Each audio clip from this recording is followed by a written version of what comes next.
Keyframing is a feature of editing apps that makes video editing impossible without using it. Many writers use keyframing to elevate their editing to a pro level.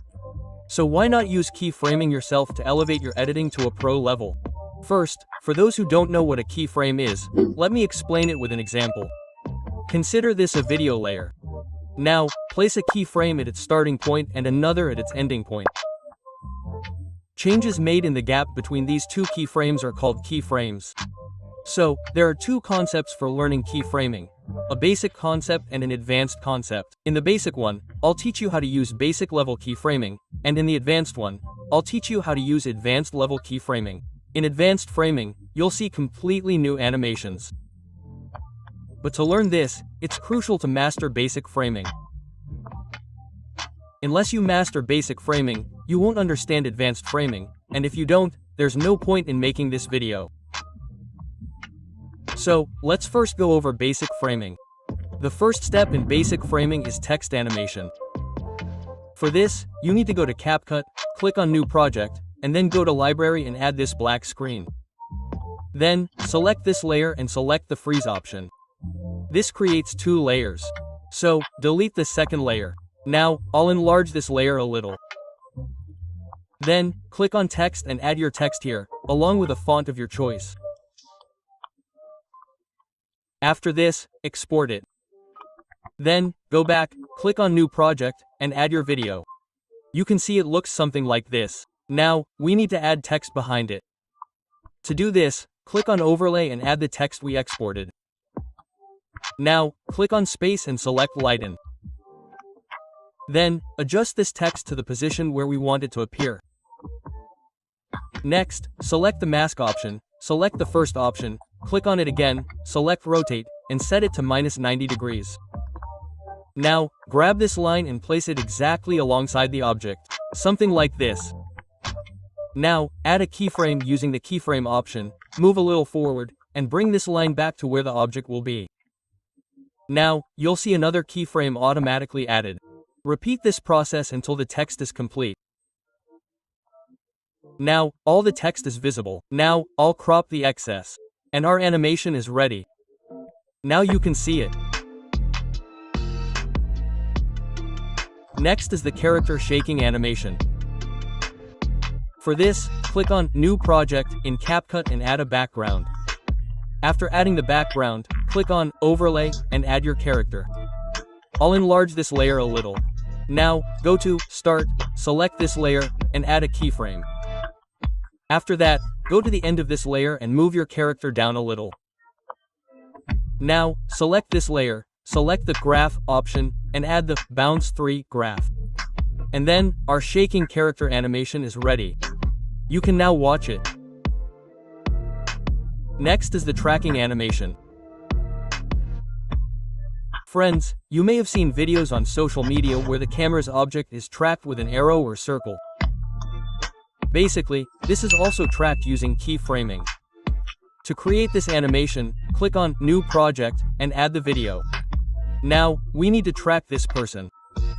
To do this, click on Overlay and add any arrow or circle. Like I added a circle. Now adjust it to fit your object and place it over it. Now, add a keyframe here. After adding it, move forward a little and place this circle over the object again, repeating the same process. Our tracking animation is ready. You can now see it. Next is the smooth bite animation. For this, go to New Product and add any overlay. After that, click on Overlay and add the element to which you want to apply the animation. Now, go to the beginning and add a keyframe. Then, go to the end and increase its size slightly. Now, go to the middle, select the Graph option, and add the graph with Bounce 3. The smooth bite animation is ready. You can now see it. So, these were some basic animations that we completed. Now let's move on to advanced animations. First up is the box animation. Hey, you didn't even let me explain it in the last video, but please let me explain it now. Okay, come on. Thank you so much. For this, click on New Project and add any background. Now, click on Overlay and add a table and a box.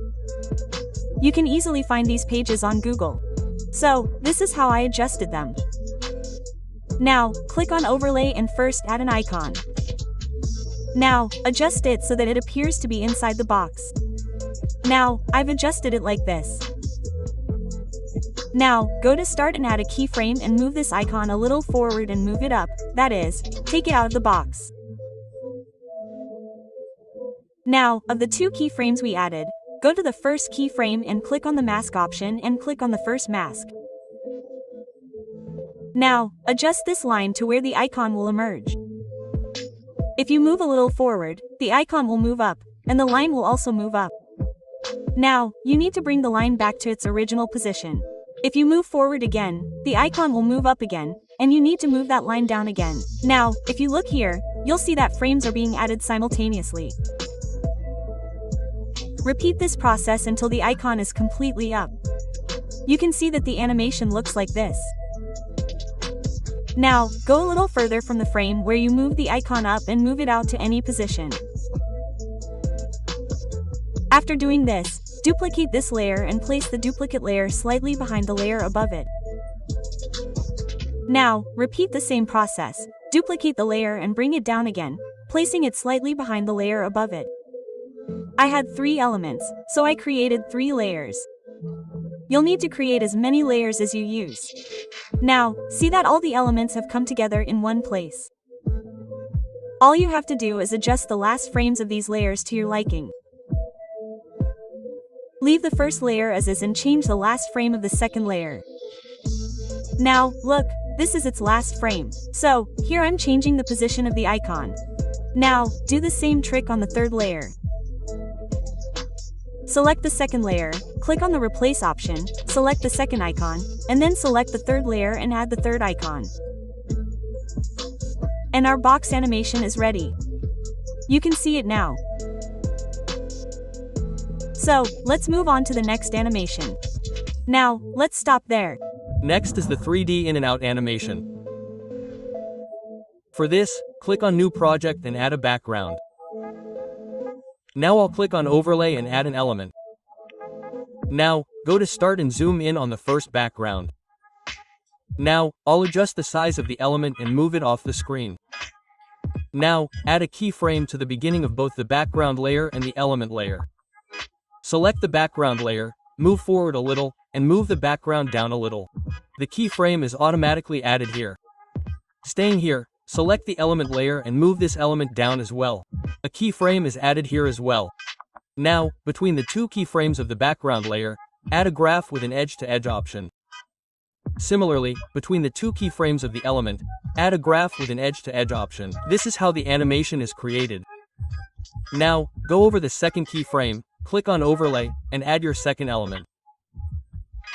Enlarge its size enough to move it off the screen.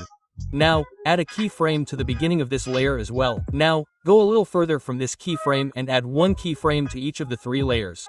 We'll shrink the size of the graph again.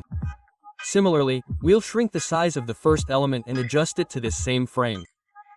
And we'll adjust the size of the second element to this same frame. Now, we'll add the edge of 2 graph between the next 2 added keyframes of these 3 layers. Now, our animation is ready. However, when this element zooms out, it doesn't blur. Blurring it is very simple. So, go to the keyframe where it starts zooming out and go to Effects. Click on Video Effects and search for Blur. Then, add this effect. Now, look, we wanted to blur this element, but the background has become blurred. So, for this, you need to select the effect, click on the object, and select the element. Now, notice, it's a bit too blurry. To make it a smooth blur, go to the start of the effect and add a keyframe and set its adjustment to 0. And when the element is zoomed out, go to that place and add another keyframe. Now, you need to blur the adjustment on this keyframe as desired. Sorry, this effect is applied to the background, so click on the object and select the element. And that's it, our 3D animation is ready. Now you can see it. Next is the intro text animation. Yes, excuse me, the intro animation is my favorite animation. Please let me explain it. Okay, man, come on. Thank you so much. For this, click on New Project, go to the library, and from there, add a black screen. Now, click on Text and type any text. Now, select this first word, click Edit Style, and change its color to red. Export it, then click New Project again to add this overlay. You'll also find this overlay in the description. Go to Start, click Overlay, and add the text we exported. Click Splice, then select Lighten. Click Mask, select Horizontal, and then click Rotate, setting it to -90. Grab this line and move it to the left to add a keyframe. Extend this arrow a little and move it forward, along with the smoke. Just like we did in the text animation. And then our text animation is ready. You can see it now. So, let's move on to the next animation. Now, just go from here. Next is the bundle animation. So, to create the bundle animation, I've added a background. Clicking on Overlay, I first added a poster. I adjusted it on the left side like this. Now, we need to add a keyframe here. Add another keyframe a little further down. Return to the first keyframe, enlarge its size, and move it off the screen to the right. Between these two keyframes, add a graph with an edge out 1 using the graph option. So, look, the animation looks like this. Now, what we'll do is duplicate this layer, move it down, and place it slightly behind the top layer. Go to the second keyframe, enlarge its size slightly, and place it slightly behind the first layer. Repeat the same process. Duplicate the layer and bring it down. Place it slightly behind the second layer. Enlarge its size slightly and place it slightly behind the first layer. I'll repeat the same process. This is how I added 4 posters, creating 4 layers. Now, leave the first layer as it is. Click on the second layer, select Replace, and add the second poster to it. Select the third layer and add the third poster using the Replace option. Repeat the same process for the fourth layer. Our bundle animation is ready. You can now view it. So, we've completed the advanced level framing as well. I hope you enjoyed this video, friends. If you did, please like and subscribe, and I'll share more animations like this with you.